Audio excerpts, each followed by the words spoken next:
we do have limited time on this world, so let's make the most of it.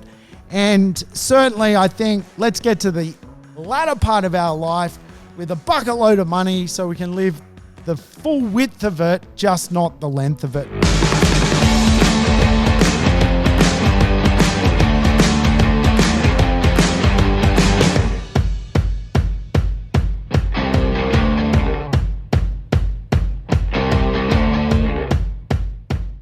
Welcome to the Urban Property Investor. I'm your host, Sam Saggers, here to help you crack the code of real estate wealth. Today's show is a zippy-zappy affair. We're going to dig into building for profit, how to get out there in this big, bad world of real estate and find yourself a great property to build. The genre of project homes or house and land packages has been around in Australia since the 1970s. And I tell you what, many Australians have made a lot of wealth out of fundamentally getting themselves what is commonly known as a house and land packages. Sometimes they get a bit of a bad rap. Today I want to myth bust the good, the bad, the ugly of buying a house and land package and how you can fundamentally build for profit in different locations. Today's show is a bit of a sad affair for me. I've made the horrible decision to actually euthanize my dog tomorrow morning. Yes, I'm at peace with it. It's taken me all day to come to this conclusion. But poor old Hannah, who's been with me for 15 years, can no longer use her legs. She can't get up and down the stairs. She's got chronic asthma. She bumps into walls. And yesterday I got home and she was basically roly-poling down the stairs and hurting herself quite badly.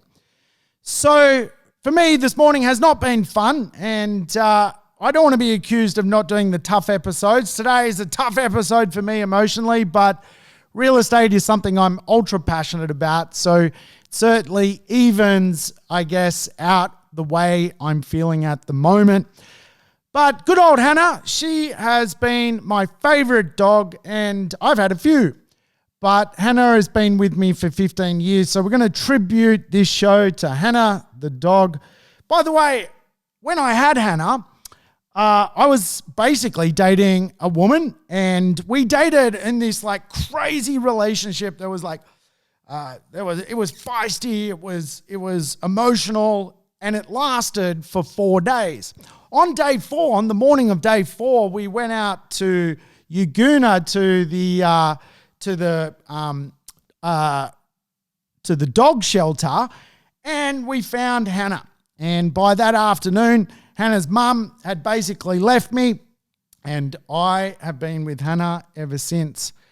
So tomorrow morning is not going to be fun for me, but hey, you're coming on this ride with me, so I don't think it's worth talking about the tough stuff as well. And when I think about my life and some of the tough decisions I've had to make, Hannah is a big part of my family, but I know the only reason I've been keeping her going so long is rather selfish. It's really about me, not about the best situation for her. In other words, I'm kind of like letting my ego control a situation which is naturally unfolding. And as we know, today we can all be propped up by drugs, and I don't know if that's the best life for people. It's made me think about my own life, and when I get to a much older age, whether I really want to live those golden years propped up on painkillers and drugs. Certainly a lot of Australians and Kiwis end up in this place, so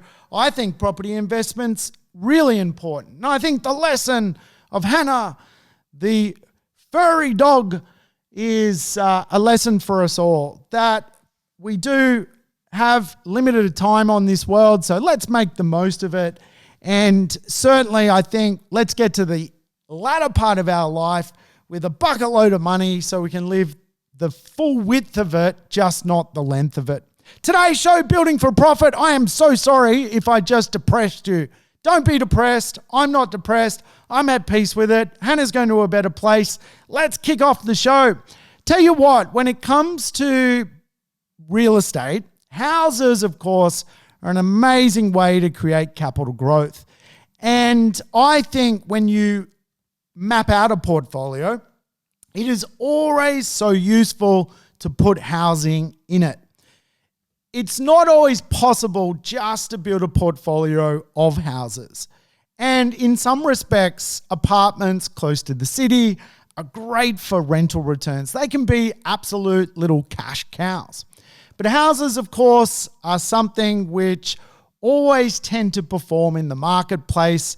They tend to go quite well in the good times and the bad times. So I think it's really important to understand how to get out there and be part of the new housing marketplace. Of course, over 2020 and into 2021, we've had a housing boom. Every millennial and their dog has jumped out of the rental pool to get out and about and buy a new property. And a lot of that is centered around the house and land communities, the house and land market. So what are the good bits, the bad bits? Today we're going to explore house and land, what it actually is, the pillars of making money out of house and land, and of course, understanding where land fits into our property portfolio and our urban planning. After all, today's show is the urban property investor, so it makes sense to teach you a little bit about how land connects to the urban world. And I can tell you, not all land is good. There is plenty of land which is dysfunctional. It doesn't connect to our urban roadmap. It's off the grid. And fundamentally, it really creates a dysfunctional society. In fact, there have been studies that the wrong land community, which is disconnected from our city realm, can lead to higher rates of obesity because of the travel time to get there, higher rates of social disorder, dysfunction, and higher rates of things like divorce. So where we find good land and where we find bad land is something I think worth teaching. When it comes to houses, there's a few dynamics around getting housing into your portfolio. You can do things like buy an older established property. When you buy old or established, you've got to understand there are some capital improvements you probably need to factor in your purchase price. But old established in inner and middle ring suburbs can be absolutely great ways to make money. The problem, of course, with old established, is quite often it's very expensive right now. It might be old, fantastic looking architecture, and people pay a pretty penny for it. Think of all those terrace houses in the inner city today that once were considered ghettos, which today are considered hoity-toity properties. The other way to look at housing is greenfield house and land communities. Land communities quite often found at the edge of our city. We're going to discuss that today. And we're also going to discuss infill areas. Land which is fundamentally in the middle ring of our major cities, and activating that land and building on it. Great way to potentially make money. Now, I'll tell you what, when it comes to listening to this podcast, I just want to remind you quickly, put me in 1.5 speed, put me in double speed, play me quickly, get your life back.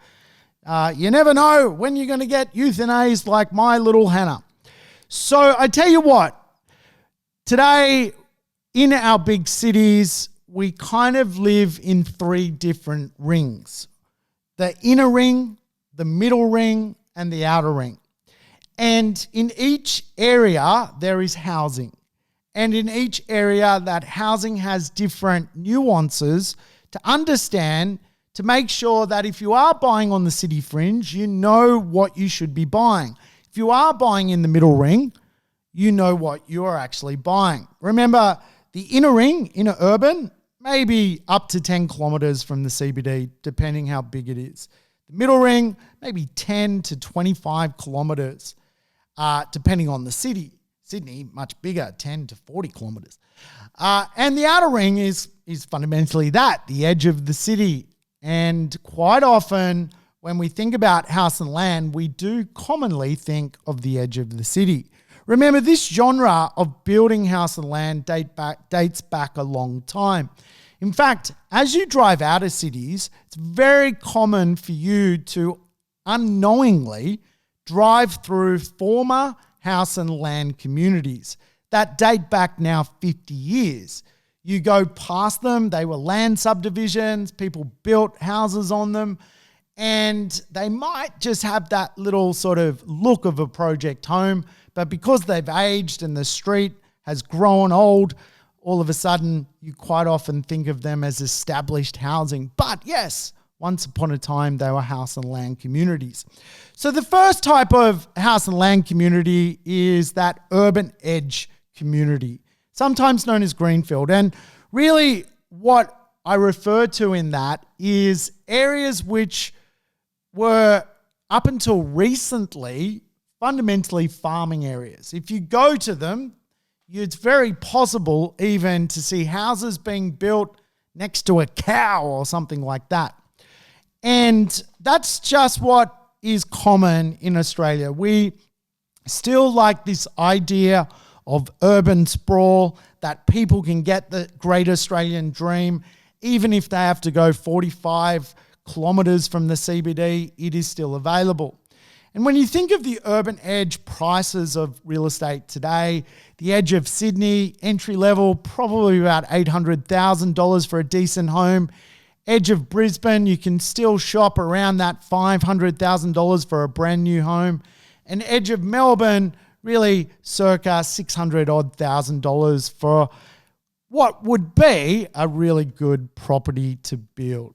So it is a popular reason as to why people drift further and further out. It is fundamentally driven by affordability.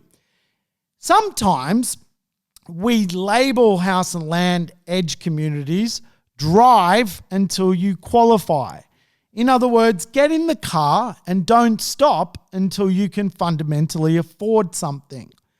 So we need to be very, very wary of understanding what is happening on the urban edge, because obviously it is driven by affordability, and in some respects, when we think about what is occurring in society with the great inequality divide, we need to make sure if we're going to buy on the urban edge that we're buying a really, really good piece of land and a good land community. So I tell you what, I think we should get into some tips around choosing a really good piece of land at the urban edge of our cities. Remember, what we do not want is disconnection. We do not want to buy in a community which is not mobile, which is fundamentally way too far away from everything. People will not see value in it, and sometimes the only reason people go there is, well, they're driving till they qualify. Remember, a lot of society is broke today, so we want to make sure if we're buying on the edge of the city, we're actually buying in what is known as an aspirational marketplace. Now, I think understanding money and understanding real estate is really important. I label marketplaces aspirational marketplaces, affordability marketplaces, and discretionary marketplaces. Kind of like the three types of money in this world. Discretionary marketplaces are suburbs where, people just, you hear on the weekend, Bob just paid $300,000 over the asking price. It's a discretionary neighborhood. People are paying more for that neighborhood. They've got money in their back pocket. They're not worried about home loans, LVRs. They're not like an investor. They don't think like an investor. Aspirational suburbs are very similar. People aspire to live there and pay more to get in. And then you've got these affordability zones where, as a property investor, we just need to double check that we're buying in the right pocket so we can, do well. And there is nothing stopping an affordable marketplace becoming an aspirational marketplace. And that's really what we're looking for when it comes to urban edge land. So I have 8 concepts I teach. I said that weird, didn't I? I have 8 concepts I teach when it comes to urban edge land, what you should look for. Tip number 1, Land size, land size, land size. Obviously, in real estate, we often teach location, location, location. But at the edge of the city, we want land size, right? Why do people move to the edge of the city from inner urban areas? They move there for space. And I think one of the biggest mistakes I see a lot of property investors do is they go to the edge of the city and then they go cheap, thinking that they're doing the right thing. And of course, the majority of the demographic is moving to the edge of the city for a larger block of land to build a larger home. So I think the first rule to understand is land, right? And the further you go out, you should be looking for a bigger block of land. And today, I see land sizes diminishing. I mean, we are down in Sydney to, you can title a block of land as little as 125 square meters. So if you're going to go to the edge of the city, you don't want like a 200 square meter block of land. You want something with a little bit more girth. And the magic number today is around 400 square meters. Sometimes you have to compromise because of orientation and aspects and views. But really that sort of 350 to 450 size is where you want to be, right? And I think further out, you want to be closer to that 400 square meter range to make sure you're building a home which fundamentally the demographic is looking for as they scoot out to the city fringe. The other thing I think you should look for when considering a property purchase and a build on the city fringe, and I will talk about building as the podcast unfolds, but I think you need to be around good amenity and transport nodes. Buying on the city fringe means you're far away from, obviously, the city and sometimes far away from many of the sub-cities in our major metropolitan areas. So having good transport allows you really the opportunity to connect. And demand will always use transport. I know COVID's come along and everyone's been working from home, but I'm telling you, it does appear most people in the city I live in, Sydney, are now back in the CBD doing what they did prior to what occurred in 2020. We will live in the phygital world, both physical and digital. And so if you are going to buy at the edge of a city as an investor, you want to make sure there's some good mobility score. In other words, someone can leave their house and perhaps connect to the train to move about, right?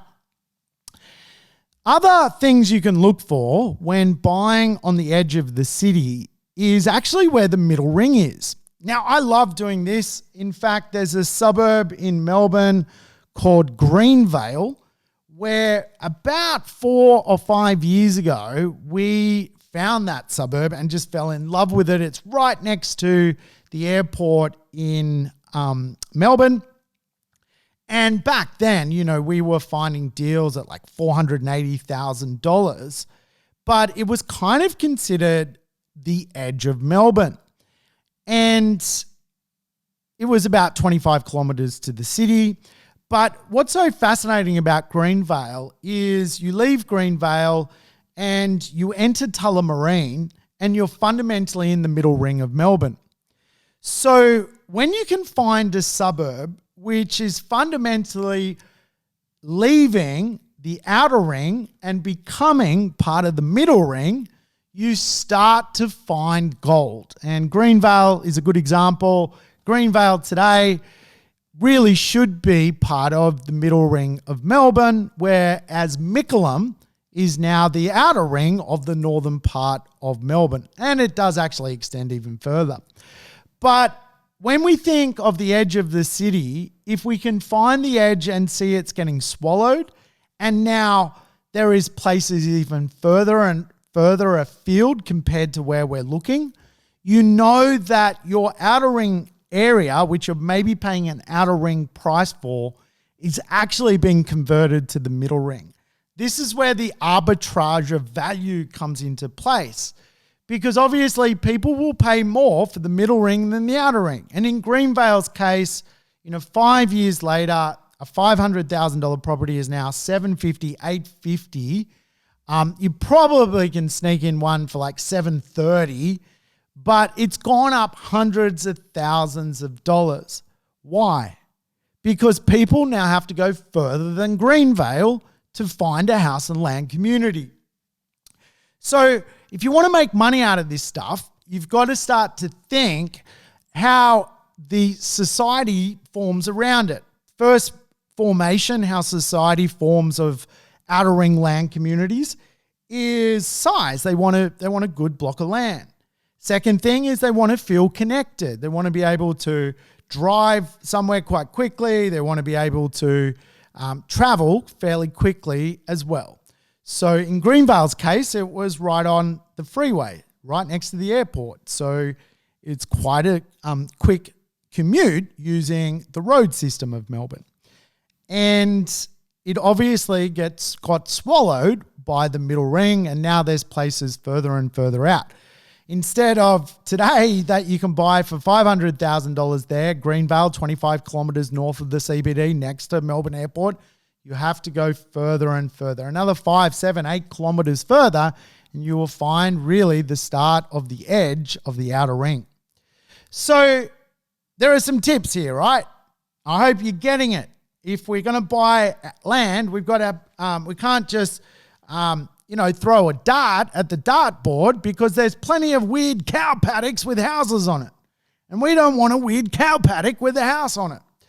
Remember, when we look at real estate on the outer edge, there are some great communities forming. And these are quite often known as master plan communities.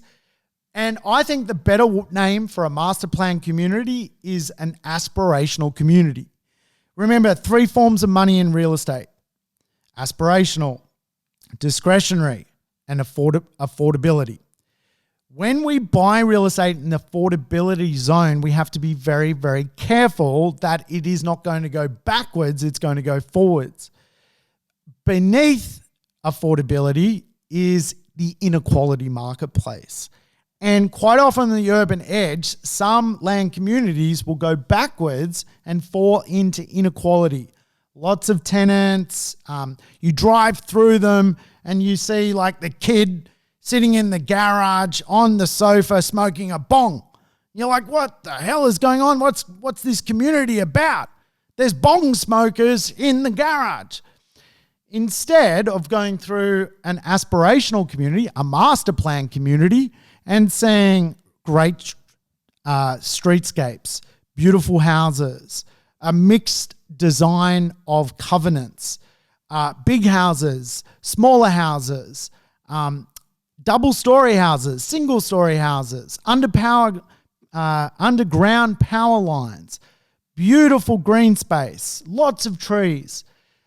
And again, people probably pay a little bit more to get into the aspirational planned communities, and rightly so. They are very well maintained and they are absolutely aspirational.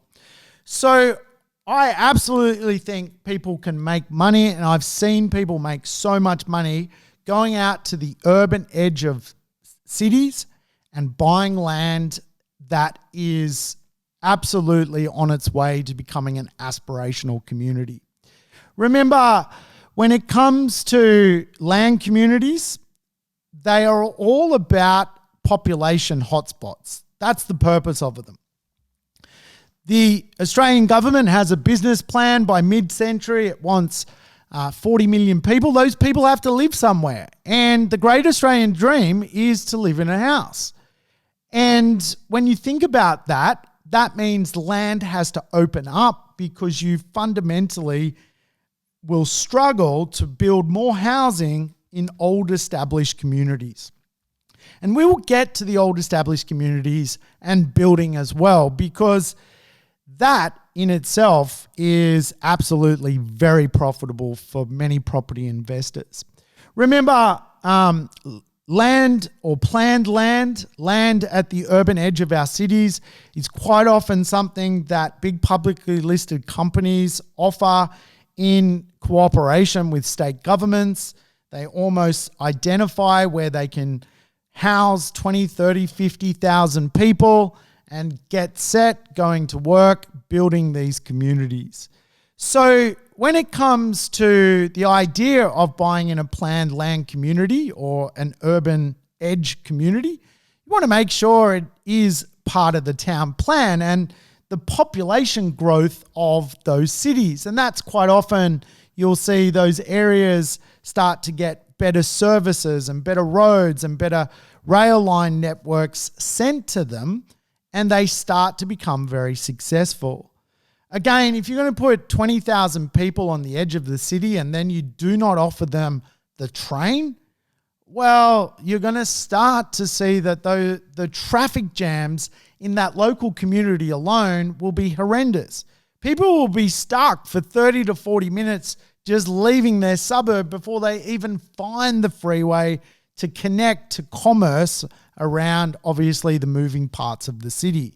I think, obviously, we talk a lot about work from home, but let's face it, there are only just so many office workers who do laptop work.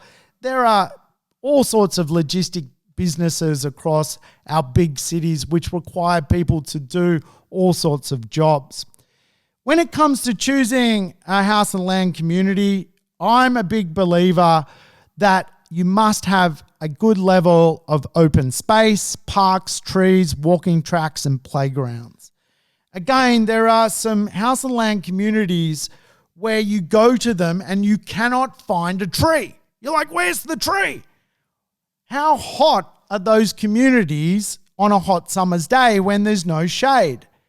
They would be horrible places to live, and they almost fall into this puzzle of future inequity.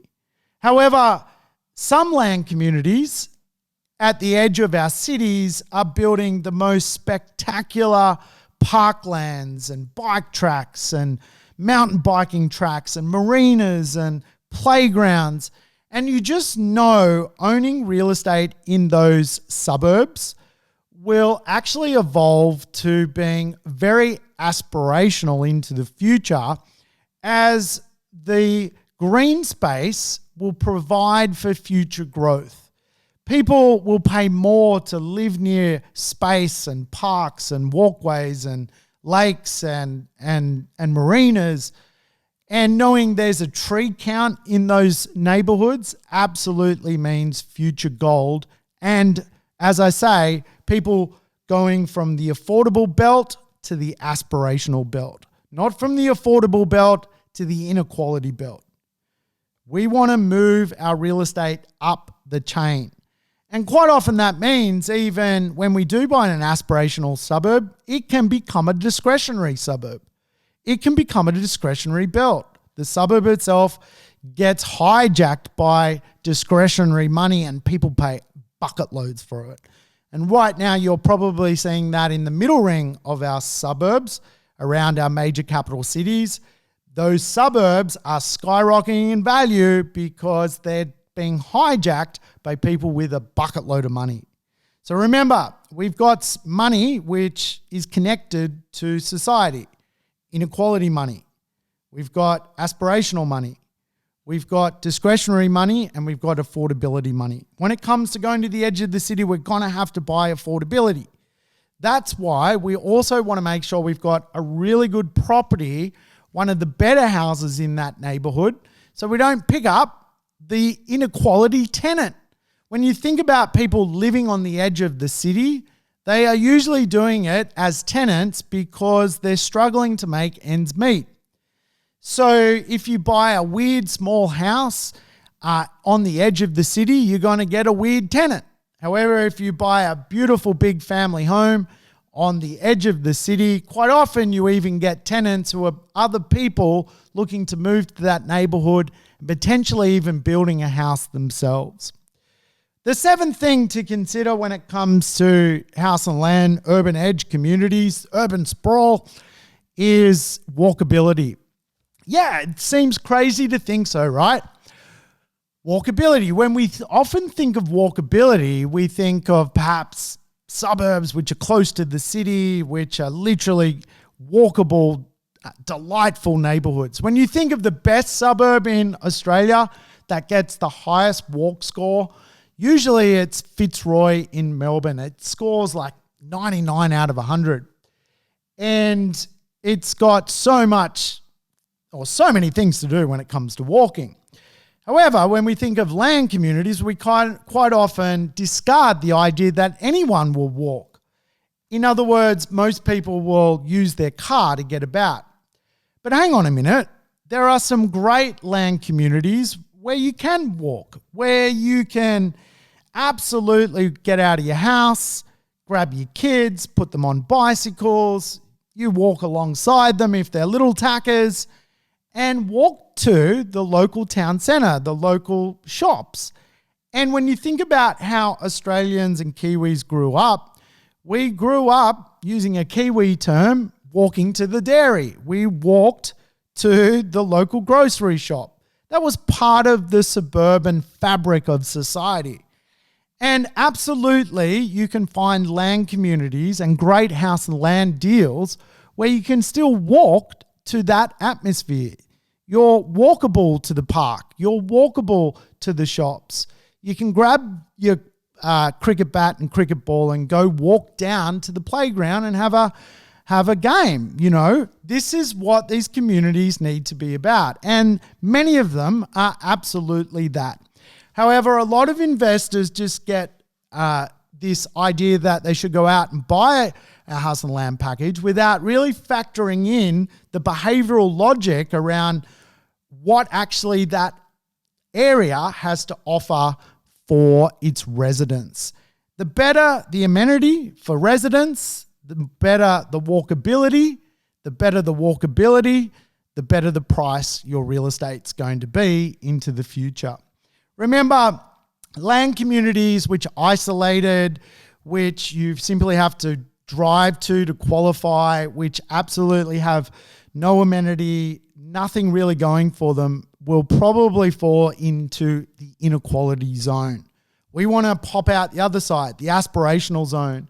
And so the final little tip is to make sure your real estate is obviously connected to commerce, because people do have to work in nearby major centres, and the closer your land is to those major commerce precincts, knowledge hubs, CBDs, satellite commerce areas, smaller CBDs, then of course the people who live there are going to be able to use your home and rent it to go to their work. And that is a real winner when it comes to finding this great little house and land package. Remember, this genre has been around for a long time. And many people will tell you, house and land community, you're never going to make money. That is absolutely bonkers. People make a lot of money out of house and land communities. Many land communities go up in value. What you need to comprehend, though, land communities are all new. So everyone in them has a new mortgage. Because everyone has a new mortgage in them, you want to make sure you're buying alongside other owner-occupiers. There is two versions of land communities. One where fundamentally investors buy in to sell out the land community, and then other ones which are very aspirational where home buyers buy in, and maybe if you're lucky, 20 or maybe 30% investors get to buy into that particular land community. In other words, you don't want to buy a land community which is full of other investors. There's a big reason why. Everyone is starting a mortgage on the same day if you do that. And it just takes one person to buckle and sell properties for a loss, and all of a sudden the value proposition of that land community just drops. The other thing is, of course, you end up with a complete society of tenants. And as I've alluded to, and I don't want to sound rude, but people renting on the edge of the city are renting because they're broke. And that's when you drive through those communities, which are fundamentally all tenants, you see the 18-year-old who hasn't got the job, who never went to TAFE, who fundamentally is sitting on his couch in his garage having a bong. That is not how to go and buy real estate. So we need to be very, very clear about this. If you can get into the owner-occupied communities, you're going to make money. Because even though everyone's starting a mortgage relatively around the same period, homeowners hunker down longer than investors do. And that's why it's really, really good to buy in a home community with owner-occupiers as your neighbours. Now, you might ask, well, isn't the same logic when you go into, an apartment complex and there's investors in there? And, well, quite often if you were, for example, buying in the old established neighbourhoods where apartment complexes often are, the ratio of homeowners in those suburbs is just naturally much higher because they've been trading for 200 years. Remember, outer edge areas have been trading for 5 minutes. So people in those areas have had loans for 5 minutes, as opposed to if you go to the inner ring or the middle ring. I mean, some properties date back here in Australia to literally the first fleet. So you've got debt-free people in those old established economies. In the new established economies, less so, right? So again, one of the big lessons and takeaways here is if you're going to go to the urban edge, you want the aspiration money. That's the point of the urban edge. You want to end up buying a growth story. And again, you can make some really sizable levels of capital growth when it comes to making some money out of building a project home. Now, I'm mindful of time. I think we need to get moving to the second type of land to build on, which really does follow the rare earth effect. Infill. Yes, land which is closer to the city, which is being backfilled or is often referred to as infill. When we think about building new in old established suburbs, there's really two ways to go about doing that. One is to knock down a tired old home and replace it with a brand new home. And the second way is to find some existing land or like an old tennis court, a new subdivision, a small subdivision, which is fundamentally in the middle ring. And I really call the middle ring of real estate a wealth shelf. It is a wealth shelf. If you go to most middle ring suburbs of our big cities, there is a lot of money, a lot of older money in those suburbs, and getting in those suburbs is really a proven way of creating capital growth over the shorter, medium, and quite often the longer term in real estate.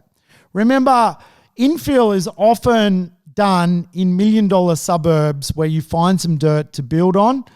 And again, it's usually a pretty rare little occurrence. And that's why we often call this strategy the rare earth strategy. The fact that the odd subdivision rears up and becomes available, absolutely gold mine for investors. Now, I recently, as an armchair developer, put a development together. What is armchair developing? Armchair developing is fundamentally 20 of us team up and we go find a deal which we couldn't otherwise buy ourselves because it's too expensive.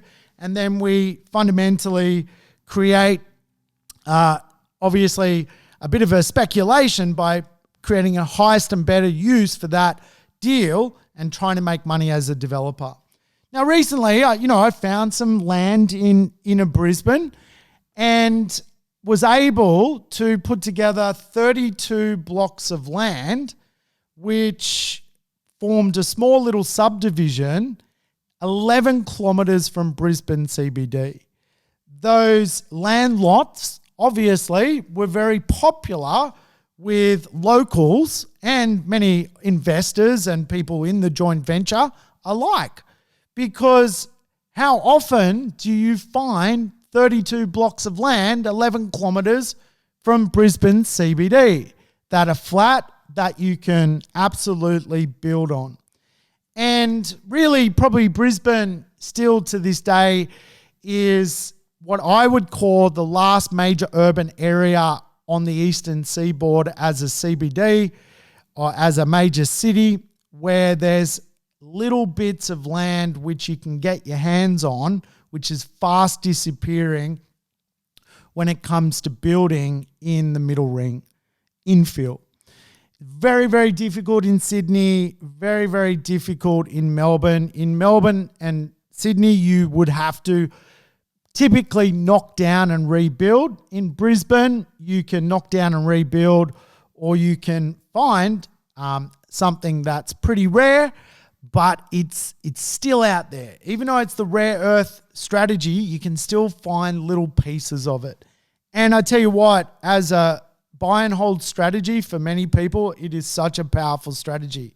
I mean, think about it. If you can buy and build a brand new home for $800,000-$900,000, 11 kilometers to the CBD of Brisbane, I mean, how valuable will that be in 20 years' time? You can't tell me a $700,000, $800,000, $900,000 brand new home is not going to be worth 1.2, 1.3, 1.5 that close to the city in 15 years. It makes no sense to me that it wouldn't. I have not come across anyone who can argue differently. And if you can, by all means, take up the argument with me, because I cannot see any logic which says that if you build new in the middle ring of Brisbane and you come in at a very good price, which is comparable to the secondhand marketplace, you're not going to see capital growth.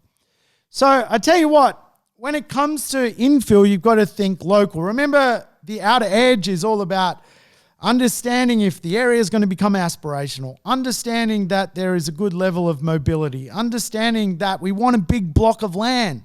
We don't want a small block of land. We want a big block of land out on the outer shelf of the city. But when we're in the middle, we can certainly start to explore smaller blocks, 300 square meter blocks, smaller. We can think about that the build has got to be probably a big part of the motivator of the value of the proposition of the middle ring. So I think when it comes to the middle ring, you have to be a little bit of a connoisseur when it comes to understanding land, because you're not dealing with something that's mastered and mapped out. When you go out to the edge of the city, to these sort of master plan communities, it's very vanilla as to the process. The entire community is being activated at one time, new stage releases are being built, and the process is arguably just a lot simpler. When you're buying an individual piece of land in the middle ring of a city, you got to think about access, think about drainage, contours. You got to think about, is it a family-orientated suburb, the demographic makeup of the neighborhood. You've got to think of the orientation of the house. So there is a lot of things that you fundamentally need to consider when it comes to building in the middle ring. But I tell you what, without question, you can absolutely employ architects and draftspeople to start to map this stuff out with you. And you'll end up in a place where you've got something very valuable that rents really well, that needs no future capital cost for 20 plus years, and you're well on your way to making capital growth. Remember, with land, it's middle or outer. It's not often you get the inner ring, so we won't bother talking about that.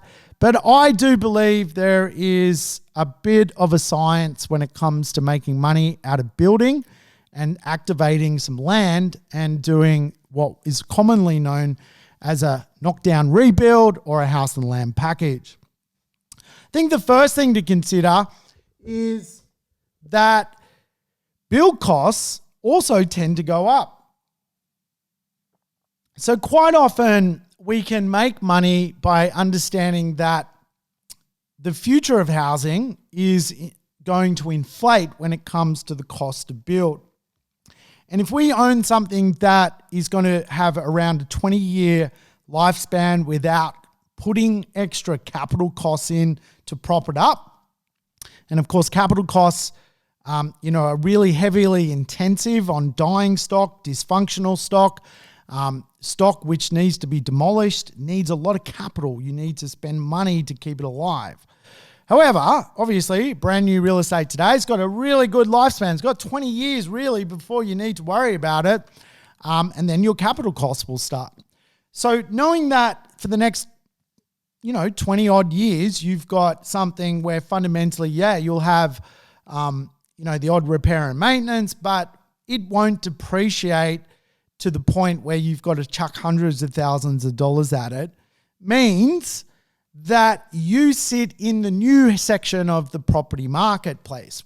As new properties inflate, as the cost to build those new properties come to marketplace, you're almost piggybacking off their extra costs. So by way of example, a house might cost $300,000 to build for a certain square meter size with XYZ inclusions. That same house perhaps next year will cost $305,000. Then the year after that, $310,000. Then the year after that, $315,000. Eventually, you've got a spread, which of course works in your favor because you still sit in the new section of the marketplace. The other thing I think is really important is land prices, right?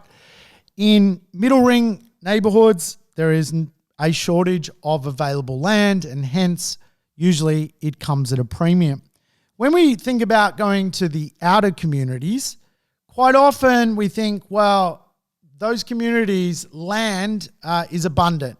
And when you drive out there, quite often you start to go, wow, there's just land everywhere. There's paddocks and wow, this thing can go forever. And in some respects that's true, but the production line of real estate quite often doesn't work like that. In other words, to title real estate, to rezone it, to title it, to turn it from semi-rural to rural to rural to residential can take a long period of time. This is where quite often the speed limit of house and land communities is quite often almost like engineered to create equity, because land developers rarely ever oversupply a land community. They control land production based on the amount of demand in the marketplace rather than fundamentally releasing it and having to reduce the price to get rid of it.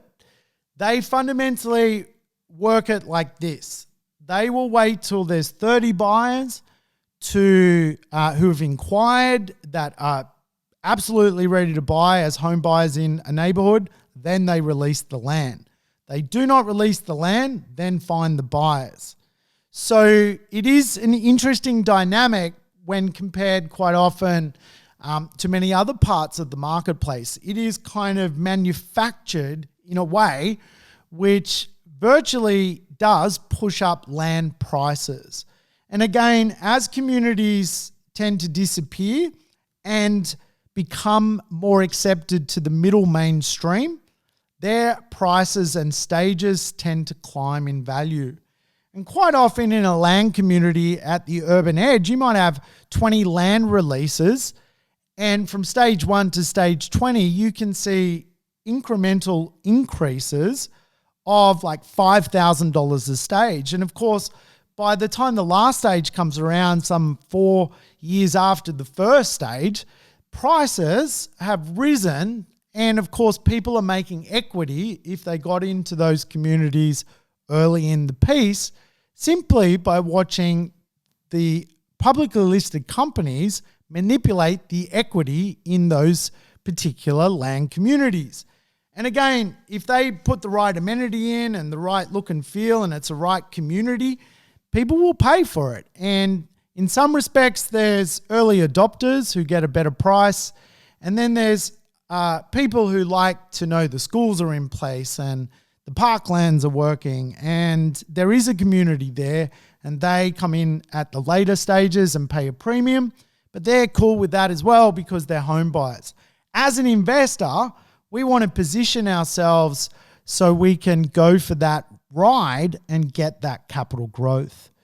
I tell you what, when it comes to housing, I think another pillar is there is always fairly good growth in housing. People in Australia will always, and New Zealand, have an affiliation with housing. And as we know, families, much prefer to live in a house. And of course, many of the best land communities are attracting some of the best aspirational families. And of course, as a result, you're getting housing growth. And in a downturn, houses do tend to hold their value. As I say, you rarely hear of an oversupplied housing marketplace. It's something where you hardly ever hear anything negative about. When was the last time you read the paper and there was like, yeah, we've got 1,000 houses we can't sell? I mean, come on, right? So again, the growth can be really, really good, but we've just got to make sure we're not going into the wrong benchmark of the marketplace.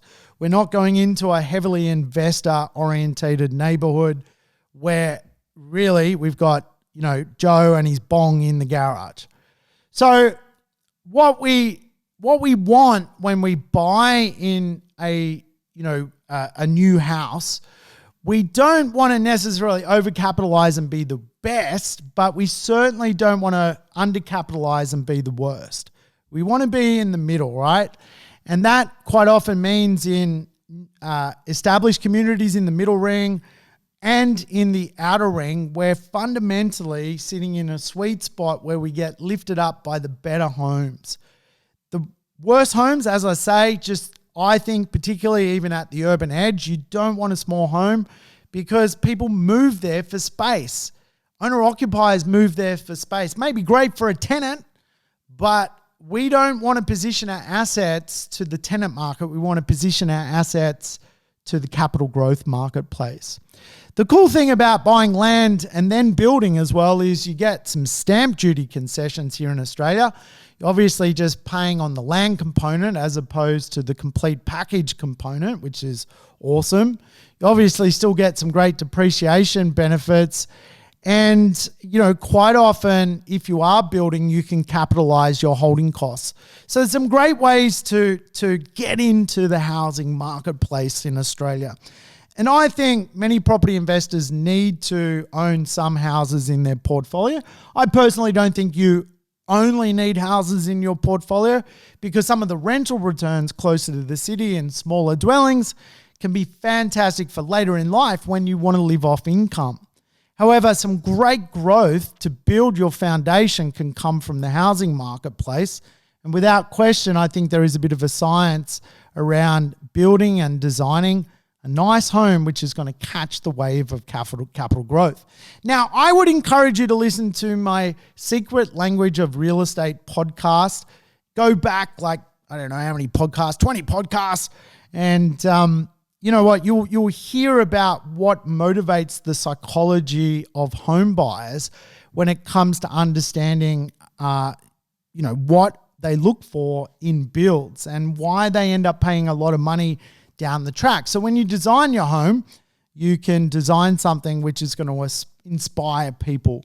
Homes can be like artwork, and if you inspire people as art inspires us, you're absolutely going to be on the right way. You do not want to build just a boring, homogeneous home. And the cool thing is when you do build a home, you've got a solid starting point. It's a little bit different to renovating where sometimes you kind of don't know where to start and, should you do the electrics first? You're spending money on non-profit items like gutters and roofing.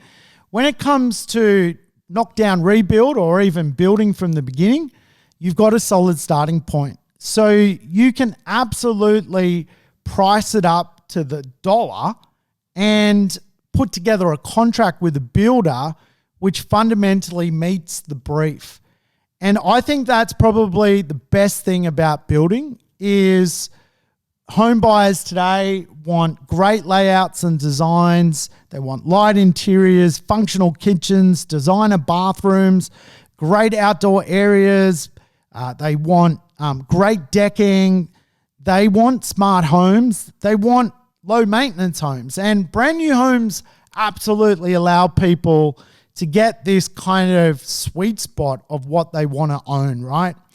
And for me, like, I've made money out of building house and land packages. I absolutely have killed it over the years of finding the sweet spot of where really the middle ring is run down, and just going that extra little bit further, you leave the rundown renovated market but enter the brand new housing market.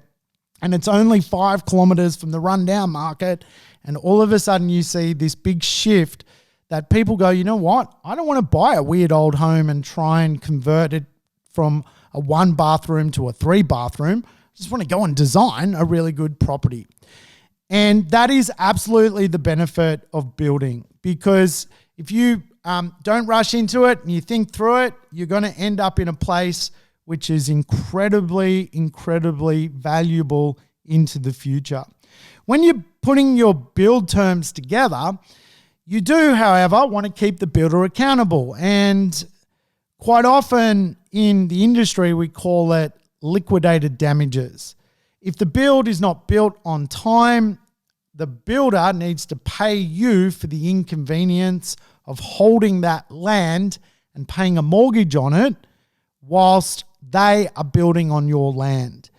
And again, like, builders can suffer all sorts of problems. They can suffer rain delays. They can hit rock. They can have unexpected cost blowouts in their supply chains.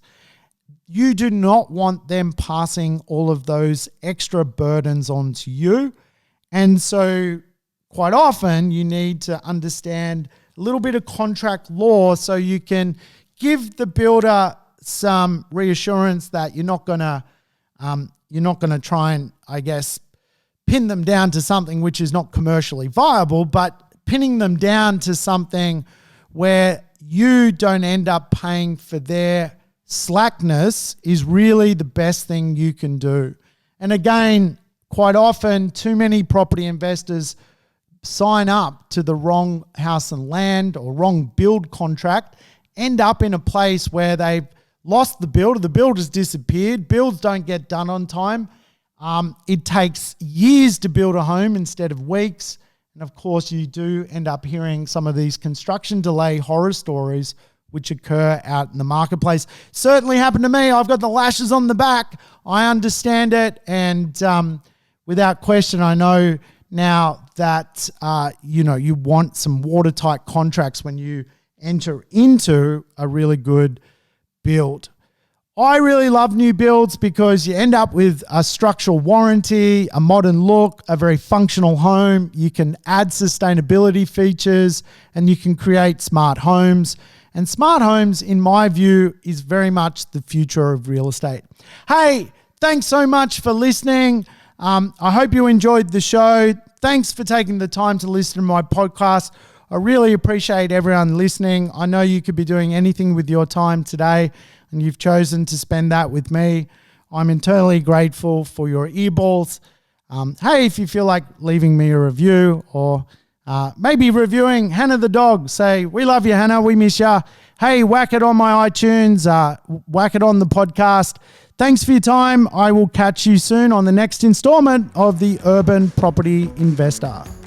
Thanks for tuning in to the Urban Property Investor. To never miss an episode, make sure you subscribe to the podcast on your favorite app or on YouTube. I would love it if you could give the show a rating and share it with your friends and family. In between episodes, you can always keep in touch with me by connecting on social media over Facebook, Instagram, or LinkedIn.